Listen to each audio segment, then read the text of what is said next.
नमस्कार विद्यार्थी मित्रांनो, क्रिएटिव्ह मॅथ्स मराठी या आपल्या लाडक्या यूट्यूब चॅनलमध्ये तुमच्या सगळ्यांचं सहर्ष स्वागत आहे। आज आपण चर्चा करतोय इयत्ता 10वी गणित भाग 2 वरती। त्यामधलं पहिलं प्रकरण जे आहे समरूपता, यामधले प्रमेय जे आहे त्यावरती आज आपण चर्चा करतोय। पहिल्या प्रकरणामध्ये तसं पाहायला गेलं तर 3 प्रमेय खूप महत्त्वाचे आहेत। एक आहे प्रमाणाचं मूलभूत प्रमेय, दुसरा आहे कोन दुभाजकाचं प्रमेय आणि तिसरा आहे समरूप त्रिकोणांची क्षेत्रफळे। ही 3 प्रमेय बोर्डाच्या परीक्षेच्या अनुषंगाने सुद्धा खूप महत्त्वाची आहे आणि चाचणी परीक्षा असेल, तुमची 6माही परीक्षा असेल किंवा पूर्व परीक्षा आता 10वीची असेल, या सगळ्या परीक्षांच्या अनुषंगाने ही सगळी प्रमेय खूप महत्त्वाची आहे। ओके, तर आपण आता प्रमाणाचं मूलभूत प्रमेय या ठिकाणी आता बघूयात मित्रांनो। आणि तत्पूर्वी एक रिक्वेस्ट करतो, पुढे जाण्याच्या अगोदर जर तुम्ही नवीन असाल आपल्या यूट्यूब चॅनलवर आणि अजूनपर्यंत आपला चॅनल नसेल सबस्क्राइब केला तर प्लीज आत्ताच आपला चॅनल सबस्क्राइब करा आणि त्या बाजूला एक बेलचं बटन आहे ते सुद्धा दाबा, जेणेकरून मी अपलोड केलेल्या प्रत्येक नवीन व्हिडिओची नोटिफिकेशन सगळ्यात अगोदर तुमच्यापर्यंत पोहोचेल। ओके, तर प्रमाणाचं मूलभूत प्रमेय हे प्रमेय बघा काय की याच्यामध्ये दिलेलं आहे त्रिकोणाच्या एका बाजूला समांतर असणारी रेषा उरलेल्या बाजूंना भिन्न बिंदूत छेदत असेल तर ती रेषा त्या बाजूंना प्रमाणात विभागते। बघा, हे प्रमेय सोडवत असताना सगळ्यात महत्त्वाची गोष्ट तुम्हाला आकृती काढता आली पाहिजे, त्याच्यानंतर पक्ष लिहायचं, साध्य लिहायचं, रचना लिहायची, सिद्धता, हे टप्पे खूप महत्त्वाचे आहेत। सगळ्यात इम्पॉर्टंट आकृती काढणे। जर आकृती नाही काढले आणि पक्ष, साध्य, सिद्धता सगळं परफेक्ट लिहिले तर तुम्हाला 0 मार्क मिळतील। 0 आकृतीवरूनच तुम्ही सगळ्या गोष्टी लिहित असतात, त्याच्यामुळे जर आकृतीच नसेल काढली तर 100% खात्री असते की बाबा इथं कॉपी केलेली आहे मुलाने, त्यामुळे तिथं तुम्हाला 0 मार्क मिळू शकतात। आकृती काढणं खूप इम्पॉर्टंट आहे। आता आकृती कशी काढायची ते आपण बघूयात। बघा, आता सोडवत असताना पहिली गोष्ट त्रिकोणाच्या एका बाजूला, आता इथं पहिला काय दिले, त्रिकोणाच्या शब्दच आलाय त्रिकोणाच्या, म्हणजे तुम्ही त्रिकोण काढणं अपेक्षित आहे आणि ते त्रिकोण काढून त्या त्रिकोणाला नाव द्या। बाबा एक त्रिकोण काढून टाकू, चला त्रिकोणाचा प्रश्न विचारलाय ना तर लगेच त्रिकोण काढा आणि त्याला नाव देऊन रिकामा एक त्रिकोण काढा, कसाही काढा, मस्त काढा, बघ असा त्रिकोण काढला। ओके, आता हा त्रिकोण काढला ना लगेच त्याला नाव द्या ए बी आणि सी, चला त्रिकोणाला नाव दिलं ABC झालं। ओके, इथपर्यंत गाडी आली, त्रिकोण काढला त्याला नाव दिलं। आता पुढे काय, एका बाजूला समांतर असणारी रेषा। आता इथं काय करायचं, ह्या त्रिकोणाच्या एका बाजूला समांतर असणारी रेषा काढायची। तशा बघायला गेलं तर बाजू 3 आहे, BC आहे, AB आहे, AC आहे, 3 बाजू आहेत। यापैकी एका बाजूला समांतर असणारी रेषा काढायची। समजा आपण BC ला समांतर असणारी रेषा काढू। आता समांतर असणारी रेषा कुठं काढणार, खाली काढायची का वर काढायची, हा पण मोठा प्रश्न आहे। मग बघा पुढे काय दिलंय, एका बाजूला समांतर असणारी रेषा उरलेल्या बाजूंना भिन्न बिंदूत छेदते, म्हणजे BC ला जी समांतर असणारी रेषा असेल ती उरलेल्या ज्या 2 बाजू आहेत AB आणि AC यांना छेदणारी हवी, म्हणून आपण ती रेषा अशी इथून वरून यांना छेदणारी रेषा काढू। कारण ही BC ला समांतर असणारी जी रेषा आहे तिला आपण L नाव देऊ। ही रेषा काय करते, इतर 2 बाजूंना AB आणि AC ला भिन्न बिंदूत छेदते आणि ज्या बिंदूत छेदते त्यांचं नाव द्या इथं P आणि Q आणि इथं आपलं हे समांतरचं चिन्ह। तर अशी आपली ही झाली आकृती। ओके, आता आकृती झाल्यानंतर आपण काय करू, पक्ष लिहूयात। आकृती झाल्यावर आपलं पहिला मुद्दा काय, पक्ष लिहिणे। ओके, आकृती कुठपर्यंत, आकृती काढण्यासाठी तुम्ही तर पर्यंत, हा जो तर शब्द आहे ना तिथपर्यंतच वाचायचं, त्याच्या पुढचं साध्यामध्ये येतं, त्याच्या पुढचा भाग आकृतीमध्ये येत नाही, त्याच्या पुढचा भाग साध्यामध्ये येतं। त्रिकोणाच्या म्हणून त्रिकोण काढला, एका बाजूला समांतर असणारी रेषा म्हणजे BC ला समांतर असणारी रेषा काढली, जी इतर बाजूंना भिन्न बिंदूत छेदते, म्हणजे AB ला P मध्ये आणि AC ला Q मध्ये छेदते असं दाखवलं। ठीक आहे, आणि असेल तर तरच्या पुढचा आपण साध्यामध्ये, तर पर्यंतच आकृती काढायचा विचार करायचा, तर पर्यंतच वाचत वाचत आकृती काढायची आणि विषय स्टॉप करायचा। आता पक्षात काय लिहायचं बघा, पक्ष खूप सोपं आहे, जे आकृतीत दिसतं तेच पक्षात असतं।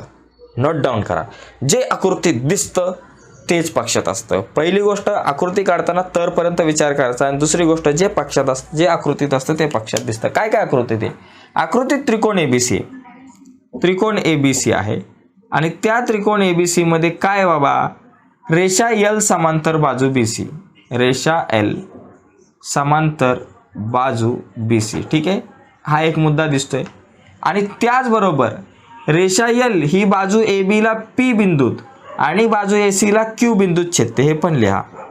रेषा L बाजू AB ला पी बिंदूत, ए बीला पी बिंदूत व ए सीला क्यू बिंदूत छेदते, ए सीला क्यू बिंदूत छेदते, संपला विषय. बिंदूत छेदते हे झालं कशामध्ये बाबा? पक्षामध्ये झालं. झालं पक्ष. आता साध्य, साध्य पक्ष लिहिलं. आता साध्य आकृतीमध्ये जे जे दिसतंय ते आपण पक्षात लिहिलं. आता साध्य काय करायचं बघा. मला साध्य करायचं आहे तरच्या पुढं जे आहे ते साध्यात लिहायचं. तरच्या पुढं जे असतं ते साध्यामध्ये असतं. बघा तरच्या पुढं जे आहे त्याला साध्यात लिहायचं. हे तुम्ही नोट डाऊन करून ठेवा की तरच्या पुढं ते साध्यात. पहिला मुद्दा काय की जे आकृतीत दिसतं ते पक्षात असतं आणि तरच्या नंतरचा जो काही मुद्दा आहे त्याला साध्यामध्ये घ्यायचा असतोय. तरच्या पुढं काय? ती रेषा त्या बाजूंना, म्हणजे ही जी रेषा आहे त्या बाजूंना, म्हणजे कुठल्या? या उरलेल्या दोन बाजूंना एकाच प्रमाणात विभागते. म्हणजे या बाजूने जे विभागलेलं आहे, म्हणजे समजा ही जी बाजू एल आहे ती अशी गेलेली आहे ना, ती अशी गेल्यामुळं ह्या ए बीचे दोन भाग झालेत. ए बीला दोन भागात विभागलंय. एक ए पी आणि पी बी मध्ये विभागलंय.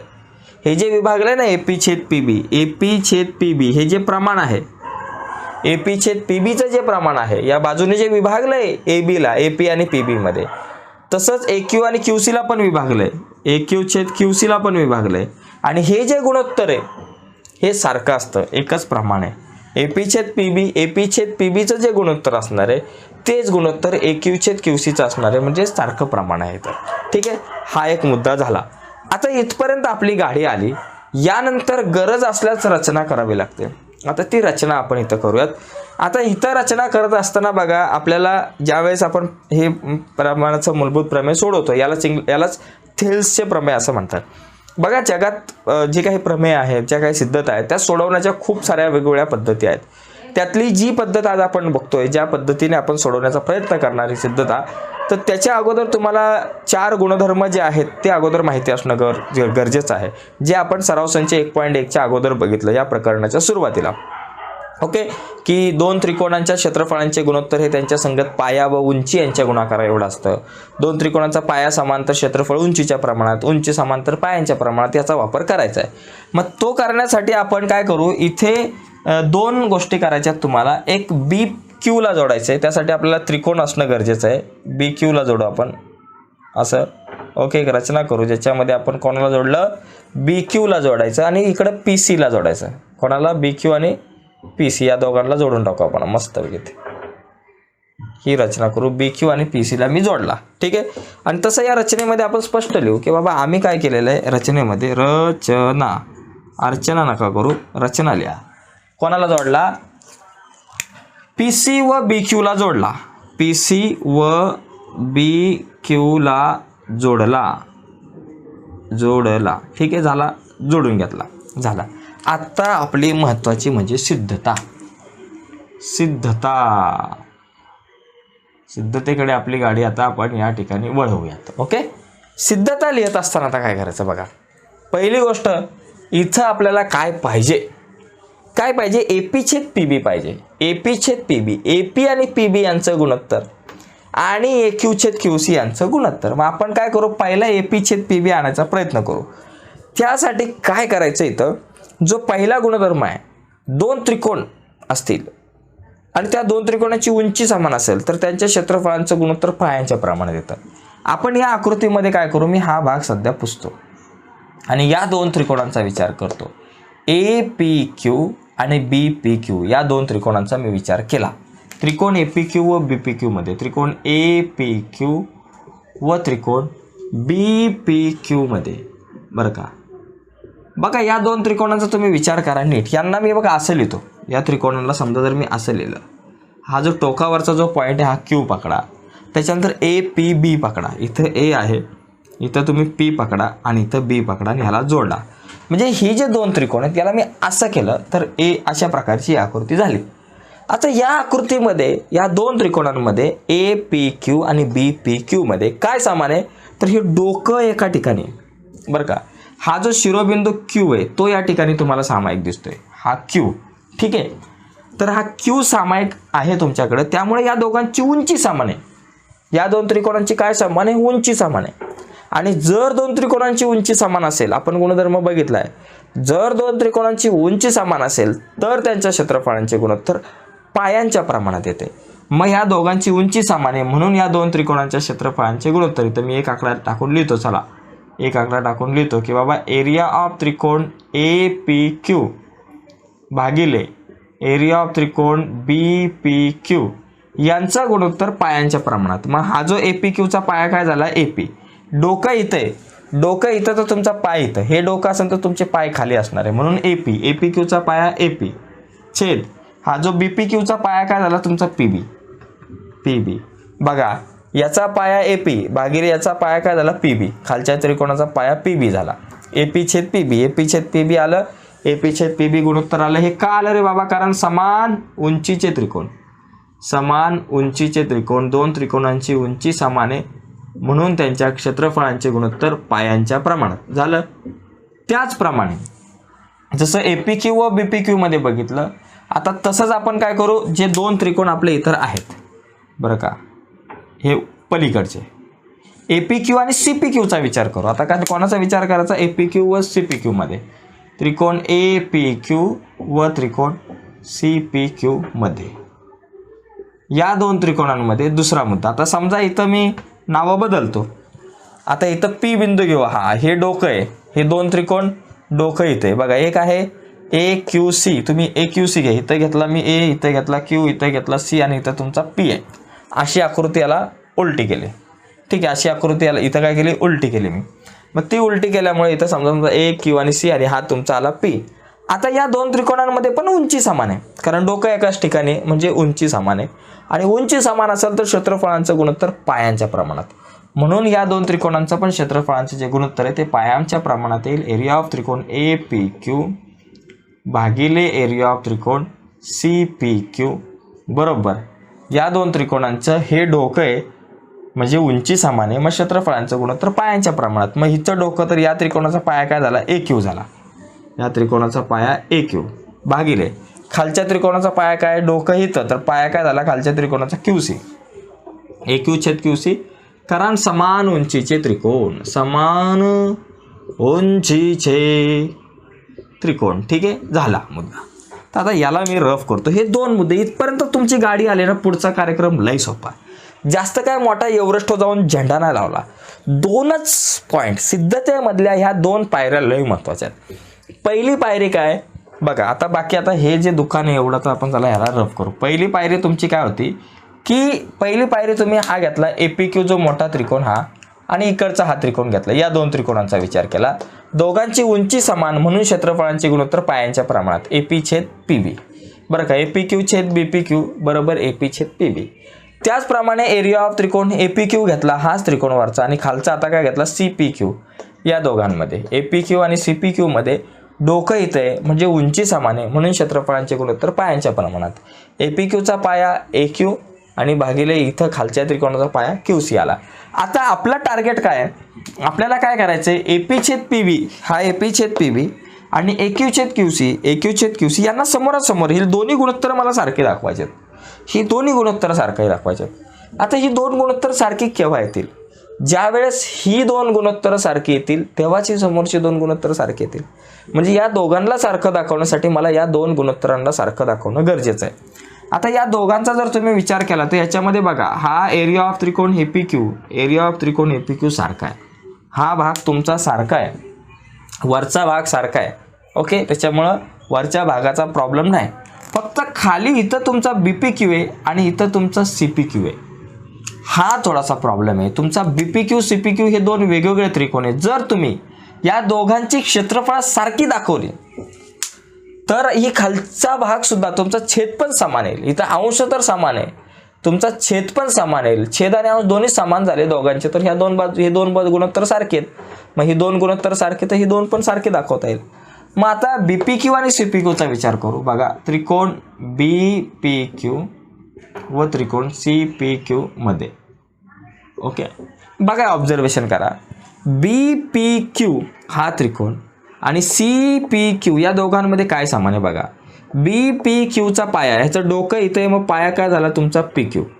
ओके, BPQचा पाया PQ आणि CPQचा पाया पण PQ. या दोन त्रिकोणांचा पाया समान आहे. झाला पाया समान. आता उंची चेक करू.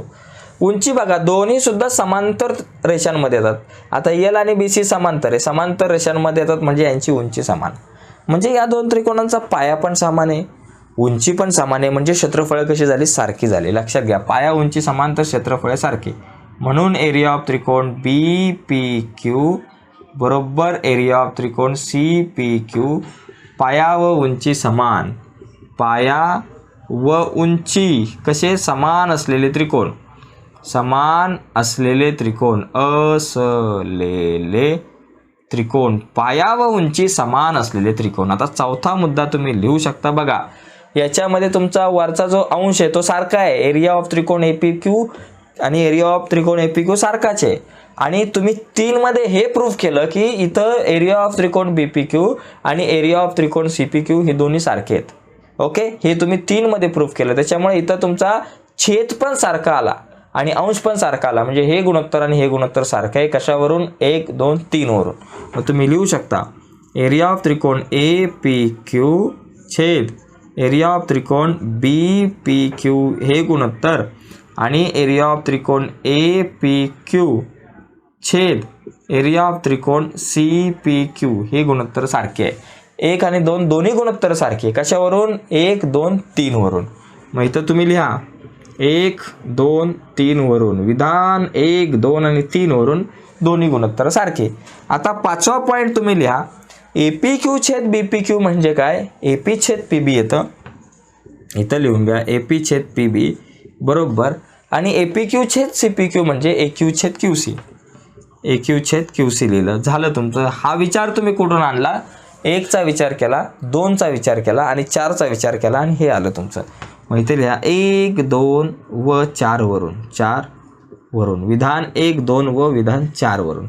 तर एकंदरीत अशा प्रकारे आपण हे प्रमाणाचं जे मूलभूत प्रमेय आहे ते समजून घेऊ शकतो. ओके, याचा तुम्ही स्क्रीनशॉट घ्या किंवा व्हिडिओला पॉज करून तुमच्या वहीमध्ये हे गणित लिहून घ्या. ओके,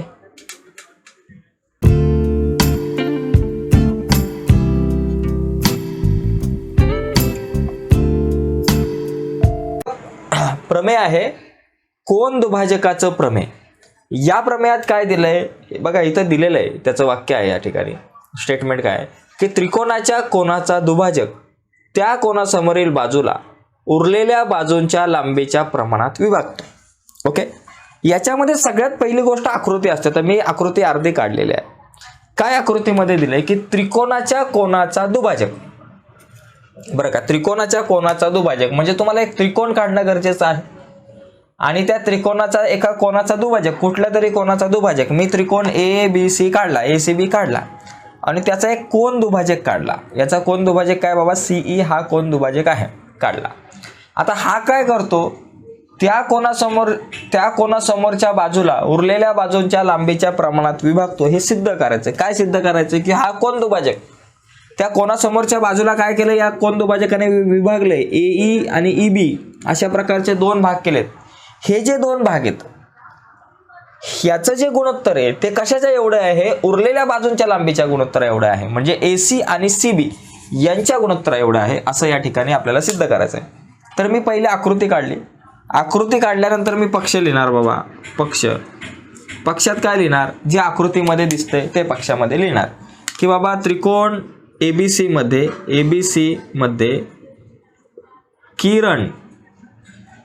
किरण ए सीई काय बाबा, हा कोन दुभाजक आहे. किरण सीई हा कोन दुभाजक आहे. ठीक आहे, कोन दुभाजक आहे, विषय संपला. दुभाजक आहे एवढंच लिहायचं आहे पक्षामध्ये. ठीक आहे, त्याच्यानंतर मला साध्य काय करायचं ते मी बघतो. साध्य पक्ष झालं. आता आपली गाडी साध्याकडे वळूयात. साध्य आपल्याला करायचं आहे की कोणासमोरील बाजूला हा जो कोन दुभाजक आहे या कोणासमोरच्या बाजूला विभागतोय. कसं विभागतो बघा, एई छेद ईबी हे जे गुणोत्तर आहे ते कशाच्या एवढं आहे, इतर बाजूंच्या लांबीच्या प्रमाणात आहे. इतर बाजू कुठल्या, एसी छेद ही खालची जी आहे ती बीसी किंवा सीबी. बघा एसी छेद सीबी या प्रमाणात विभागतोय. म्हणजे हे आपल्याला सिद्ध करायचं आहे. याच्यासाठी एक रचना आपल्याला करावी लागेल. रचना आता आपण बघा हे काय केलं माहिती आहे का, अशा प्रकारचं गुणोत्तर आपण प्रमाणाच्या मूलभूत प्रमेयात बघितलंय. प्रमाणाचं मूलभूत प्रमेय तुम्हाला माहीत असेल. जर अशा प्रकारचे जर एखादा तुमचा त्रिकोण असेल आणि याच्यामध्ये जर ए बी आहे, इथं आहे पी आहे, क्यू आहे, आर आहे. ए बी समांतर जर तुमच्याकडं पी क्यू आर असेल, ए बी समांतर क्यू आर असेल, तर इथं प्रमाणाच्या मूलभूत प्रमेयानुसार सूत्र काय तयार होतं? पी ए छेद ए क्यू, पी ए छेद ए क्यू बरोबर पी बी छेद बी आर, पी बी छेद बी आर असं सूत्र तयार होतं. ओके.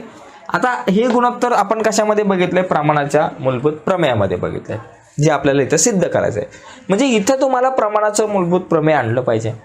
आता प्रमाणाचं मूलभूत प्रमेय आणण्यासाठी काहीतरी रचना करावी लागेल.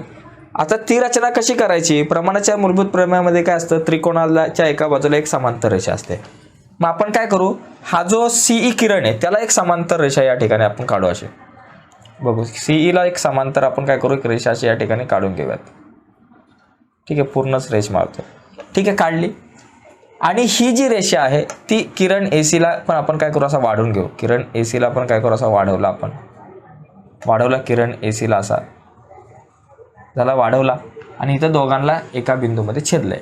आता या ठिकाणी ही जी सीई आहे आणि या ठिकाणी ही जी तुमची काय असेल बी आणि इथं डी आहे, या समांतर आहे. आता या समांतर झाल्यामध्ये मुळे इथं काय झालं? ए बी आणि डी हा एक तुमच्याकडे त्रिकोण तयार झाला असा की ज्याच्यामध्ये तुम्ही जर ह्या बाजूला जर कॅन्सल केलं तर इथं तुम्ही प्रमाणाचं मूलभूत प्रमेय वापरू शकता. ए छेद ए बी बरोबर ए सी छेद सी डी. बघा इथं काय प्रमाणाचं मूलभूत प्रमेय तुम्ही वापरू शकता. समजा मी जर एवढा भाग जर कट केला सध्या, तर तुम्हाला इथं प्रमाणाचं मूलभूत प्रमेय वापरता येईल. ए छेद ई बी काय होईल? ए छेद ई बी बरोबर ए सी छेद सी डी वापरता येईल ना. ए सी छेद सी डी वापरता येईल. मग आता बघा ए छेद ई बी आणि ए सी छेद सी डीच्या ऐवजी तुम्हाला इथं सी डीच्या ऐवजी सी बी पाहिजे. फक्त तो बदल आपल्याला करता येईल. ओके.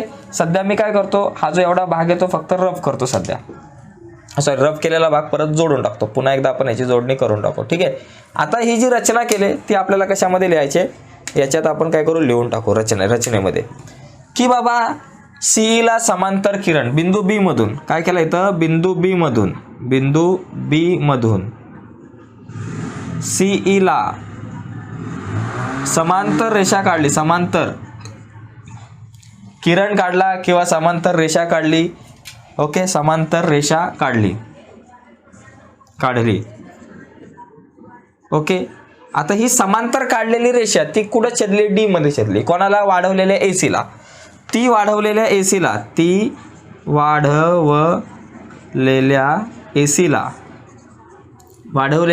एसीला कशात छेदते? वाढवलेल्या एसीला डी बिंदूत छेदते. आता डी बिंदूत छेदते. आता इथं बघा आपल्याकडे जागा कमी आहे. डी बिंदूत छेदते, जागा कमी आहे. तर ती जागा आपण कमी करण्यासाठी मी काय करतो? पक्ष इथं लिहितो. आता सध्या हे सगळे इकडे लिहून घेतो. पक्ष साध्य या साईडला लिहून घेतो, कारण इथं आपल्याकडे खाली जागा कमी आहे. त्याच्यामुळे पक्ष साध्य आणि रचना मी इथं जरा थोडीशी लिहून घेतो. ओके. जरा व्हिडिओला पॉज करून मी लिहून घेतो. तर बघा या ठिकाणी मी थोडंसं हे वरती व्यवस्थित सुटसुटीत दिलं जेणेकरून तुम्हाला समजेल. परत बघू. पक्षात काय लिहिलं? हा ब्लॅक कलरचा त्रिकोण आपला महत्त्वाचा होता. त्याच्यात लिहिलं त्रिकोण एबीसी मध्ये सीई हा जो सीई आहे, किरण सीई हा कोन सीचा दुभाजक आहे. आणि साध्य काय करायचंय? या दुभाजकाने ज्या दोन भाग केलेले आहेत या समोरच्या बाजूचं एबीचं, एई छेद ई बी हे गुणोत्तर एसी छेद सी बी इतकं आहे. एसी छेद सी बी, एई छेद ई बी बरोबर एसी छेद सी बी हे सिद्ध करायचं होतं. त्यासाठी आपण रचना केली. बिंदू बी मधून किरण सीईला रेषा काढली आणि ती रेषा वाढवलेल्या एसीला डी बिंदूत छेदते हे आपण या ठिकाणी लिहिलं. आता सिद्धतेमध्ये आपल्याला प्रमाणाच्या मूलभूत प्रमेयाचा वापर करायचा आहे. मग आपण आता लिहून टाकू. त्रिकोण एबीडी मध्ये या त्रिकोणामध्ये आपल्याला काय दिसतंय? सीई समांतर बीडी हे आपण कशामध्ये काढले? रचनेमध्ये काढले. आणि ती समांतर आहे म्हणून आपण या ठिकाणी प्रमाणाच्या मूलभूत प्रमेयानुसार गुणोत्तर लिहूनच टाकू. एई छेद ईबी, मगाशी मी तुम्हाला सांगितलं सूत्र काय तयार होणार? एई छेद ईबी बरोबर बघा प्रमाणाच्या मूलभूत प्रमेयानुसार एई छेद ईबी बरोबर एसी छेद सीडी. ई छेद ईबी बरोबर एसी छेद सीडी. कारण काय बाबा? प्रमाणाचे मूलभूत प्रमेय, प्रमाणाचे मूलभूत नाही प्रमेय, प्रमाणाच्या मूलभूत प्रमेयानुसार आपल्याकडे सूत्र तयार झालं. एई छेद ईबी बरोबर एसी छेद सीबी, एसी छेद सीबी झालं सूत्र. आता आपल्याला काय करावं लागणार आहे बघा, या ठिकाणी हे सूत्र तर मी लिहिलं, मला सिद्ध काय करायचं, ए छेद ए बी तर पाहिजे, पण AC छेद CB जो आहे, AC छेद CB नाही रे बाबा, AC छेद CD येईल सूत्रानुसार, मी CB लिहिलं ना, AC छेद CD येणार आहे. या सूत्रानुसार AE छेद AB बरोबर AC छेद CD, प्रमाणाचं मूलभूत प्रमेय मगाशी सांगितलं तुम्हाला, इथे येणार AE छेद AB बरोबर AC छेद CD. आता आपल्याला सिद्ध काय करायचं, या CDच्या ऐवजी मला CB पाहिजे, हा जो CD काढायचा त्याच्या ऐवजी मला CB पाहिजे, हे चेंजेस आहे, हा बदल करायचा आहे. मग तुम्हाला CD काढायचा, CD काढायचा आणि त्याच्या जागेवर या CBला फिट करायचा आहे. मग ते करण्यासाठी आपल्याला काय करावं लागेल की CD आणि CB एकरूप दाखवावे लागेल. हे CD आणि CB जर एकरूप असतील तरच आपण CD काढून त्याच्याऐवजी CB टाकू शकतो. ह्या पॅनाला एक टोपण लावायचं मला, या पॅनाला कुठलं टोपण लावता येईल, या टोपणासारखंच टोपण पाहिजे दुसरं कुठलं तरी. आता हे काळं टोपण आहे ना, हे पण याच्यासारखंच आहे, हे पण याला फिट बसणार आहे, म्हणजे याच मापाचं पाहिजे. कुठले असेल तर याच मापाचं टोपण आपल्याला बसवलं पाहिजे. दुसरं टोपण बसू शकतो पण याच मापाचं सेम टू सेम याला एकरूप असेल तरच आपण इथं फिट बसू शकतो, दुसरं कुठलं बसू शकत नाही. त्याचप्रमाणे याला एकरूप असणारा घटकच इथं फिट बसवता येईल. मग त्यासाठी CD आणि CB एकरूप दाखवणं गरजेचं आहे. आता कुठे CD आणि कुठे CB, बघा तुमचा CD इथे आणि CB तुमचा इथे, या दोघांना तुम्हाला एकरूप दाखवायचं आहे. हा CD आणि CB एकरूप आला की तुम्ही CD काढून त्याच्याऐवजी या CBला टाकाल. मग आता हे दोन मला या ठिकाणी बाजू एकरूप, आता ह्या दोन कशा आहेत, या त्रिकोणाच्या बाजू आहेत, CBDच्या बाजू आहेत. मग या दोन त्रिकोणाच्या दोन बाजू एकरूप दाखवण्यासाठी हे दोन कोन एकरूप दाखवणं मला गरजेचं आहे. हे दोन कोन, मग D आणि B हे दोन कोन मी एकरूप दाखवण्याचा प्रयत्न करणार. मग आता जरा कोनांच्या दुनियेमध्ये जाऊयात. बघा पहिली गोष्ट, या कोनांच्या दुनियेत जर तुम्ही गेलात, आता समजा मी काही काळापुरता यांचा विचार करतो. बघा या दोन समांतर रेषा आहेत CB, बरं का. आता मी इथं या दोन समांतर रेषा काढतो, ही एक समांतर रेषा आणि दुसरी समांतर रेषा. इथं तुमची काय बाबा, इथं CE आहे ना, इथं तुमचा C बिंदू आहे, इथं E आहे, बरं का. इथं तुमचा B बिंदू आहे आणि इथं मग पुढचा तुमचा D बिंदू आहे. ठीक आहे, वरती आहे D बिंदू, चला वर आहे थोडासा D बिंदू आणि इथं तुमचा D बिंदू आहे. ओके, आता याच्यामध्ये काय झालं आहे, CBला जोडला, CB जोडला, या दोन रेषा समांतर आहे. तर इथं काय होतं, समांतर रेषांमध्ये जे झेडमध्ये येणार आहे हा कोण आणि हा कोण, हे व्युत्क्रम कोण असतात, एकरूप असतात. आपण 9वीला बघितलं, हे व्युत्क्रम कोण जे झेडमध्ये येतात. तसंच इथं झेडमध्ये येणारा हा कोण C आणि हा कोण B, हे दोन कोण कसे झाले, एकरूप झाले, कारण हे व्युत्क्रम कोण आहेत. ओके, मग आता आपण या ठिकाणी लिहू CE समांतर BD किंवा DB, CE समांतर BD आणि छेदिका कोण आहे बाबा, CB छेदिका आहे. CB छेदिका असताना, CB छेदिका असताना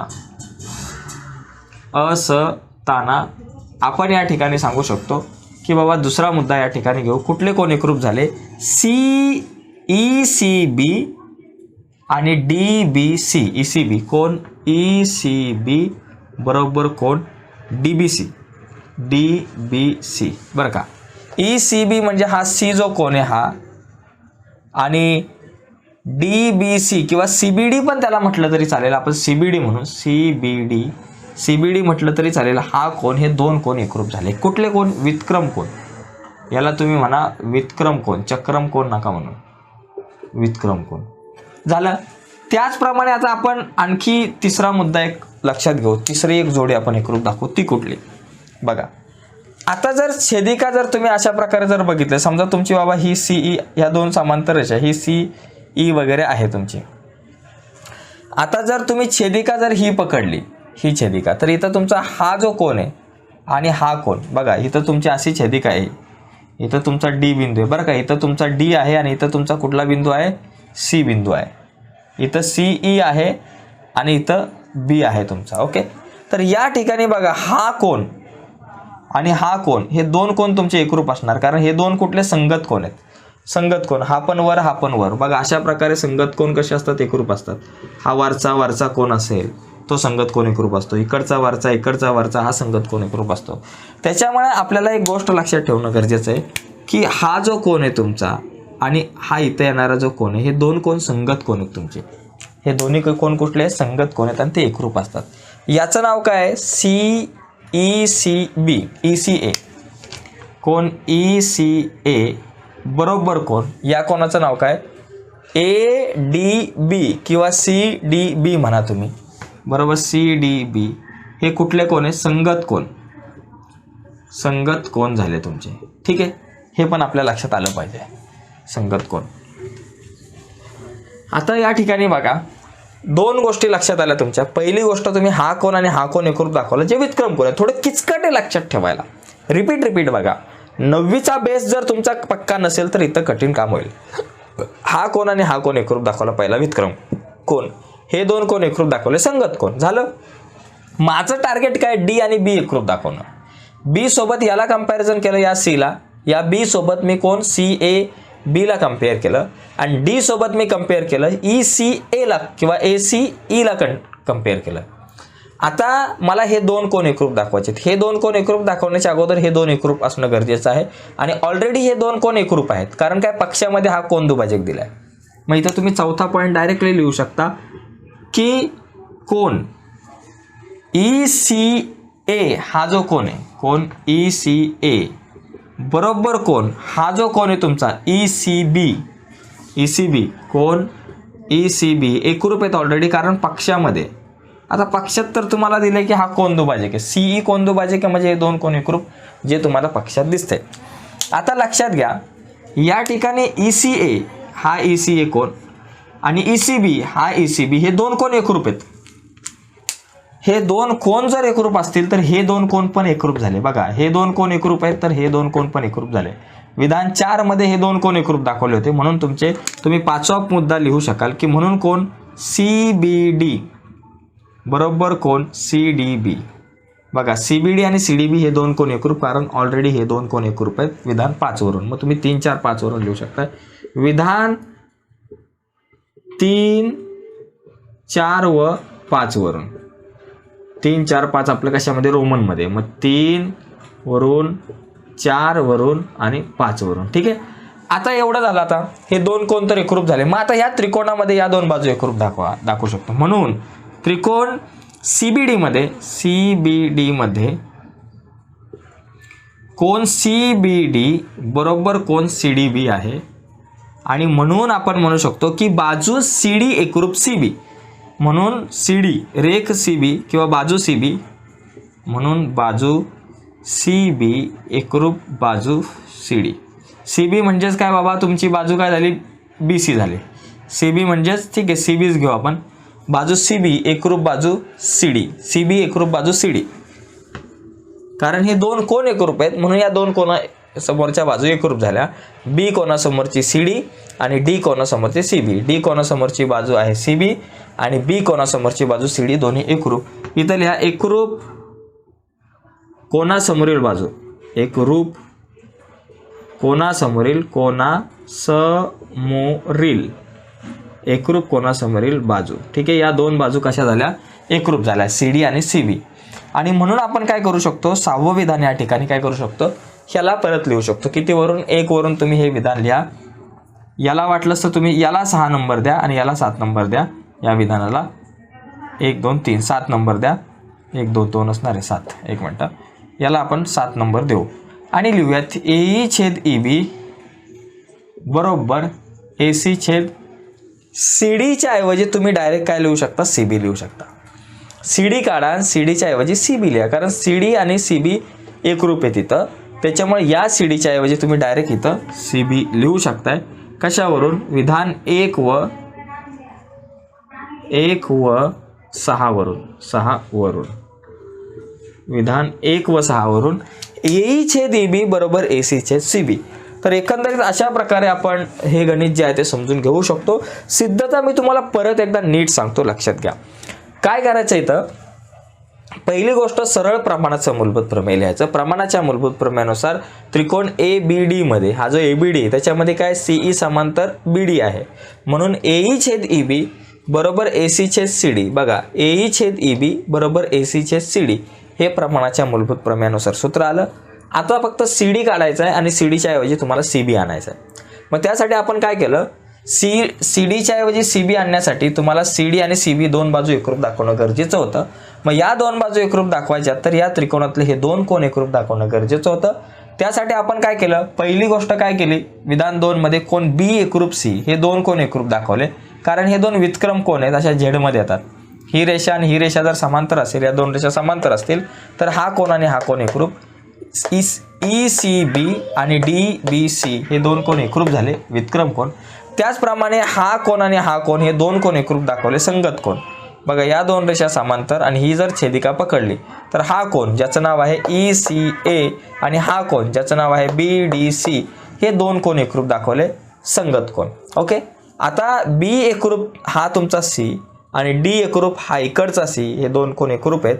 त्याच्यानंतर आपण काय दाखवले, हे दोन कोण एकरूप दाखवले, ई सी ए आणि ई सी बी, कारण पक्षामध्ये हा कोण दुभाजक आहे म्हणून E C A E C बी एकरूप. आता तिघांचा जर विचार केला तर ई सी बी आणि E C A, E C B E C A हे दोन कोण एकरूप आहेत. हे दोन कोण जर एकरूप असतील तर हे दोन कोण पण एकरूप, म्हणून सी बी डी एकरूप सी डी बी. विधान 3, 4, 5 वरून 3, 4, 5 वरून हे दोन कोण एकरूप, म्हणजे बी आणि डी, हा बी आणि हा डी हे दोन कोण एकरूप आहेत. हे दोन कोण जर एकरूप असतील तर ही बाजू आणि ही बाजू पण एकरूप, कारण एकरूप कोणासमोरच्या बाजू एकरूप असतात, म्हणून सी बी एकरूप सी डी. मग आता सी बी आणि सी डी जर एकरूप असेल विधान 6 मध्ये तर हा सी डी काढून त्याच्याऐवजी सी बी टाकू शकतो. सी डी काढून त्याच्याऐवजी सी बी टाकला, कारण विधान 1 आणि 6 वरून. तर एकंदरीत अशा प्रकारे आपल्याला हे प्रमेय सोडवता येऊ शकतो.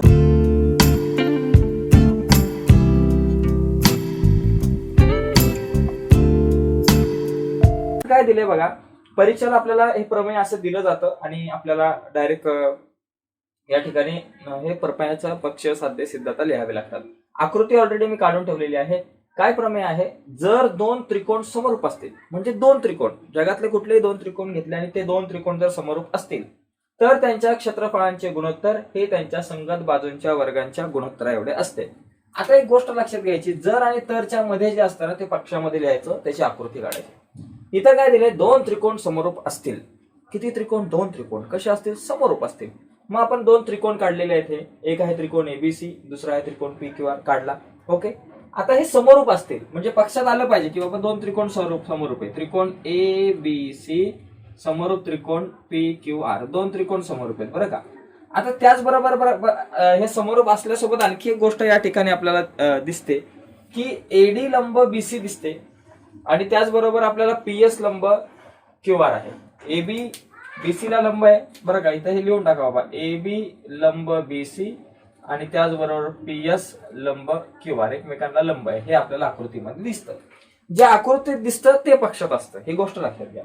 दोन त्रिकोण काढणे, तुम्हाला दोन त्रिकोण दिलेले आहेत आणि ते समरूप आहेत, तर आपण दोन त्रिकोण काढलेले आहेत आणि त्या त्रिकोणाची उंची सुद्धा या ठिकाणी काढलेली आहे. त्रिकोण एबीसी ची उंची एडी आणि त्रिकोण पी क्यू आर ची उंची पीएस दिसते.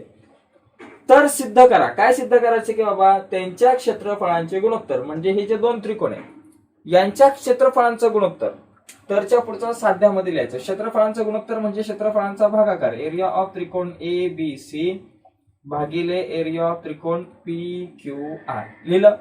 हे जे गुणोत्तर आहे हे कसं असतं, त्यांच्या संगत बाजूंच्या वर्गांच्या गुणोत्तर एवढं, म्हणजे बाजूचा वर्ग भागिले बाजूचा वर्ग, म्हणजे एबीसी भागिले पी क्यू आर बरोबर एबीसीची बाजूचा वर्ग भागिले पी क्यू आरच्या बाजूचा वर्ग. कसं असतं गुणोत्तर, संगत भुजांच्या वर्गांच्या गुणोत्तर एवढे, म्हणजे बाजूंचा वर्ग लिहायचा.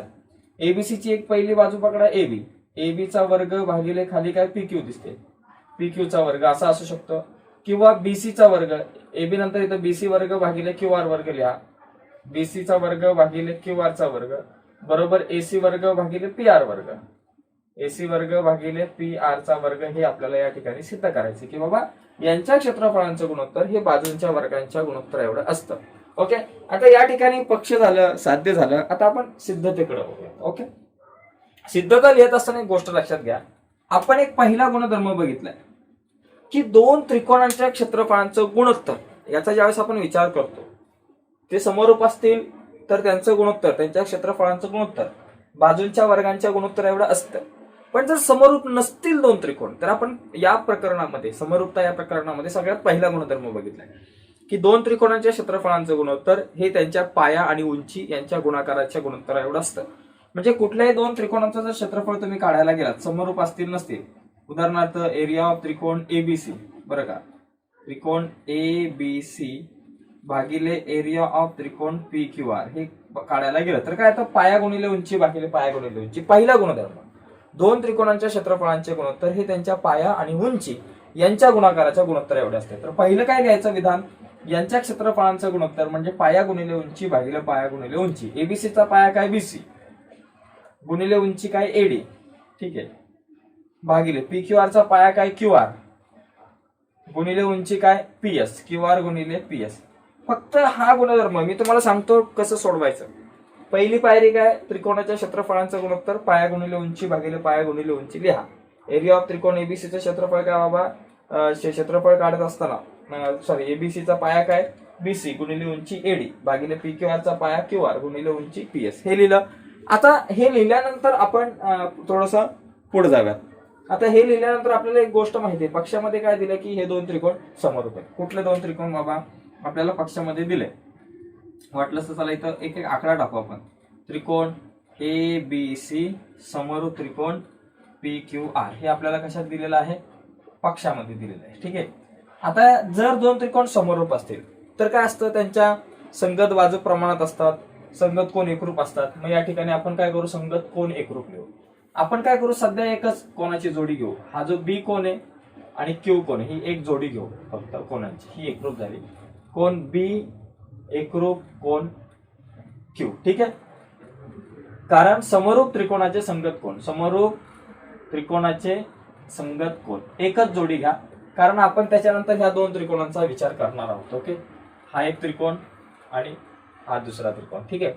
आता ज्याप्रमाणे संगत कोण एकरूप असतात, दोन त्रिकोण समरूप असतील तर त्यांचे संगत कोण एकरूप असतात, त्याचबरोबर त्यांच्या संगत बाजू प्रमाणात असतात. मग आता बघा एबीसी जो आहे तर एबीसी ची बाजू काय एबी छेद पी क्यू, संगत बाजू प्रमाणात असतात. एबी छेद पी क्यू बरोबर बीसी छेद क्यू आर, बीसी छेद क्यू आर आणि बरोबर एसी छेद पी आर. कारण समरूप त्रिकोणाच्या संगत बाजू कशा असतात, प्रमाणात असतात. आपण काय लिहिलं बघा, पहिला मुद्दा काय लिहिला, दोन त्रिकोणाच्या क्षेत्रफळांचं गुणोत्तर म्हणजे बाजू पाया गुणिले उंची भागिले पाया गुणिले उंची.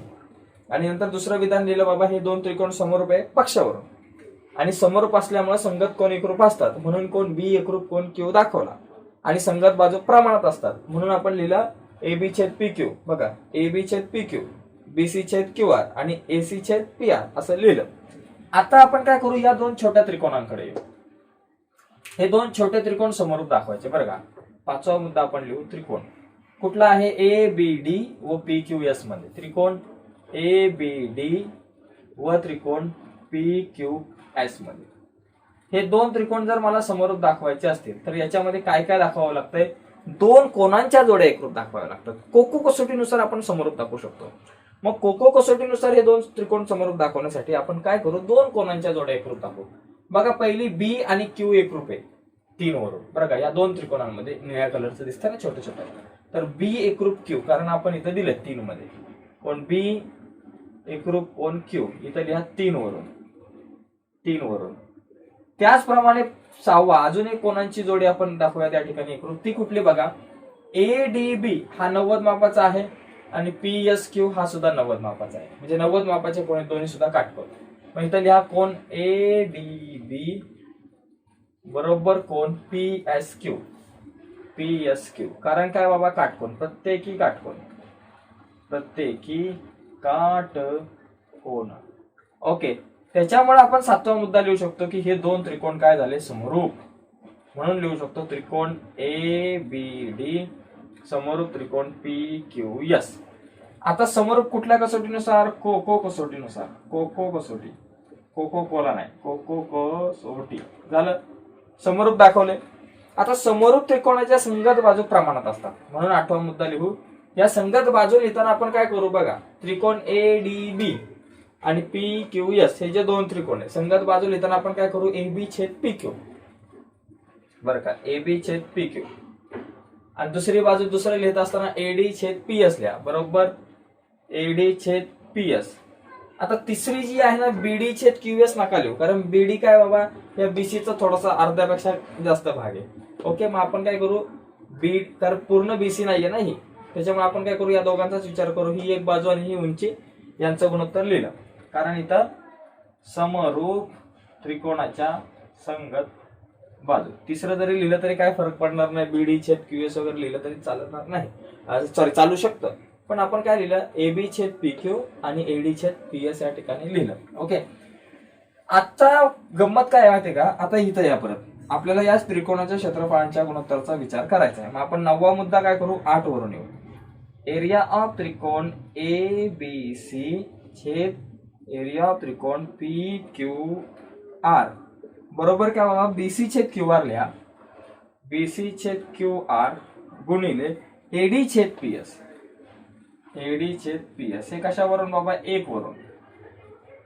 ओके. आता आपल्याला इथं काय करायचंय की एडी छेद पीएस नकोय आपल्याला, कारण आपल्याला काय पाहिजे, एबीसी आणि पीक्यूआर यांचं गुणोत्तर आपल्याला लिहित असताना या त्रिकोणाच्याच बाजू पाहिजे. पण एडी आणि पीएस काय आहे, त्रिकोणाची बाजू नाहीये, एबीसी आणि पीक्यूआर या त्रिकोणाची बाजू नाहीये, ती उंची. मग आपण एडी छेद पीएस काढू. मग ही एडी छेद पीएस काढून तिच्याऐवजी तुम्ही काय लिहू शकता, एबी छेद पीक्यू बरोबर. मग तुम्ही इथं लिहा बीसी छेद क्यू आर गुणिले एडी छेद पीएस च्या ऐवजी एबी छेद पीक्यू लिहू, एबी छेद पीक्यू आपण लिहू कशावरून बाबा, 8 वरून. ठीक आहे, झालं. आता या ठिकाणी बीसी छेद क्यू आर आला आणि एबी छेद पीक्यू आलं बरं का, बीसी छेद क्यू आर आणि एबी छेद पीक्यू. पण इथं वर्ग पाहिजे. वर्ग म्हणजे काय, एकाच संख्येचा 2 वेळा गुणाकार. मग दोन्हीकडे बीसी छेद क्यू आर असेल किंवा दोन्हीकडे एबी छेद पीक्यू असेल तर वर्ग होईल. पण तुम्ही जर इथं बघितलं विधान 4 मध्ये बघा, एबी छेद पीक्यू आणि बीसी छेद क्यू आर दोन्ही गुणोत्तर सारखे, दोन्ही एकच आहे. एबी छेद पीक्यूचं जेवढं गुणोत्तर आहे तेवढंच बीसी छेद क्यू आरचं आहे. म्हणून तुम्ही बीसी छेद क्यू आर काढून त्याच्याऐवजी एबी छेद पीक्यू लिहू शकता, कारण दोन्ही गुणोत्तर सारखे. मग इथं आपण लिहू बीसी छेद क्यू आरच्या ऐवजी एबी छेद पीक्यू बरोबर, सॉरी गुणिले हा पलीकडचा पण एबी छेद पीक्यू या ठिकाणी लिहिला. कशावरून बाबा, 4 वरून, 4 वरून या ठिकाणी आपल्याला दिसतंय. ओके. एबी छेद पीक्यू काढला, सॉरी बीसी छेद क्यू आर काढला आणि त्याच्याऐवजी एबी छेद पीक्यू लिहिला. आता काय होईल, एबी छेद पीक्यू गुणिले एबी छेद पीक्यू, एबी गुणिले एबी, एबीचा वर्ग भागिले पीक्यू गुणिले पीक्यू, पीक्यूचा वर्ग. तर अशा प्रकारे एबी वर्ग छेद पीक्यू वर्ग आपल्याकडे आला. ओके. आता जसं एबी वर्ग छेद पीक्यू आलं त्याचप्रमाणे आपण ही दोन्ही गुणोत्तर काढू शकतो. म्हणून इथे लिहू शकतो, म्हणून त्याचप्रमाणे आपण एरिया ऑफ त्रिकोण एबीसी छेद पीक्यूआर बरोबर बीसीचा वर्ग छेद क्यूआरचा वर्ग आणि एसीचा वर्ग छेद पीआरचा वर्ग दाखवू शकतो. आणि म्हणून मग हे साध्य जसं तसं लिहिलं तरी चालेल. ओके. वाटलं तर थोडंसं पुस्तक पण तुम्ही बघा. तर अशा प्रकारे आपण काय करू शकतो, हे जे प्रमेय आहे ते आपण सिद्ध करू शकतो. परत एकदा व्यवस्थित सांगतो, टप्प्याटप्प्याने समजून घ्या. पहिली गोष्ट काय केलं की हे 2 त्रिकोण आपण काढले, आकृती काढली.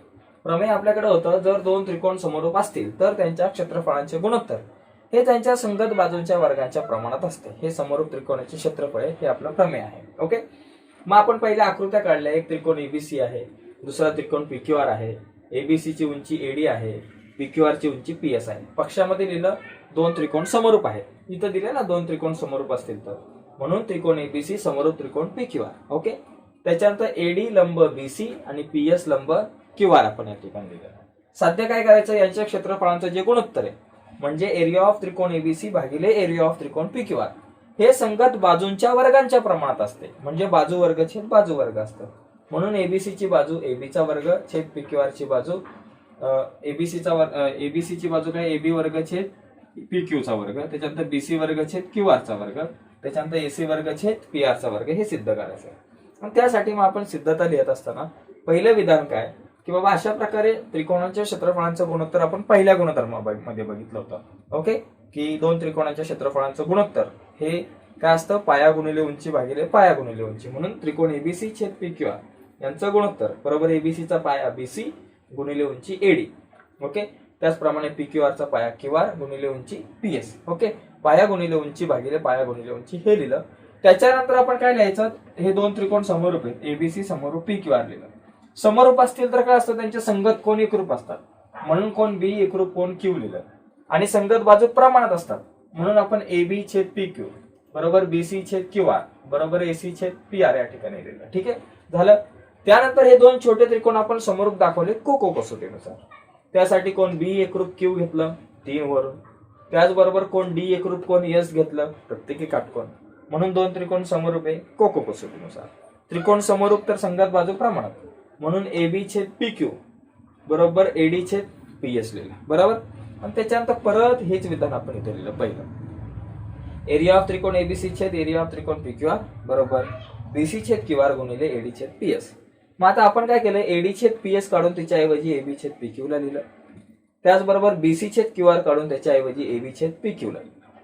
मग एबी छेद पी क्यू गुणिले एबी छेद पी क्यू एबी वर्ग छेद पी क्यू वर्ग. अशा प्रकारे आपण हे प्रमेय सिद्ध करू शकतो. तुम्ही याचा स्क्रीनशॉट आता मारून घेऊ शकताय. ओके. यस, तर मित्रांनो अशा प्रकारे आपण समरूप त्रिकोणाची क्षेत्रफळे हे प्रमेय आजच्या व्हिडिओमध्ये बघितलं. तर आपण पुढच्या व्हिडिओमध्ये आपण उद्या पुन्हा एकदा चर्चा करूयात भूमितीच्या पुढच्या एका प्रकरणावरती, पुढच्या काही संकल्पनांवरती. ओके. आणि पुढची व्हिडिओ तुमच्यापर्यंत पोहोचावी असं वाटत असेल तर प्लीज आत्ताच आपला चॅनल सबस्क्राईब करा आणि त्या बाजूला असलेलं बेलचं बटन दाबा ज्यांनी जर सबस्क्राईब केलं नसेल त्यांनी. ठीक आहे. आणि एक इम्पॉर्टंट गोष्ट, जर तुम्हाला भूमितीच्या आणि गणित भाग 1च्या आणि गणित भाग 2च्या सगळ्या प्रकरणांच्या व्हिडिओज डिटेलमध्ये बघायचे असतील तर या व्हिडिओच्या खाली डिस्क्रिप्शनमध्ये मी एक लिंक दिली, त्या लिंकवर क्लिक करून तुम्ही सगळ्या व्हिडिओ ज्या आहेत त्या डिटेल्समध्ये बघू शकता. ओके. बाय सगळ्यांना, धन्यवाद.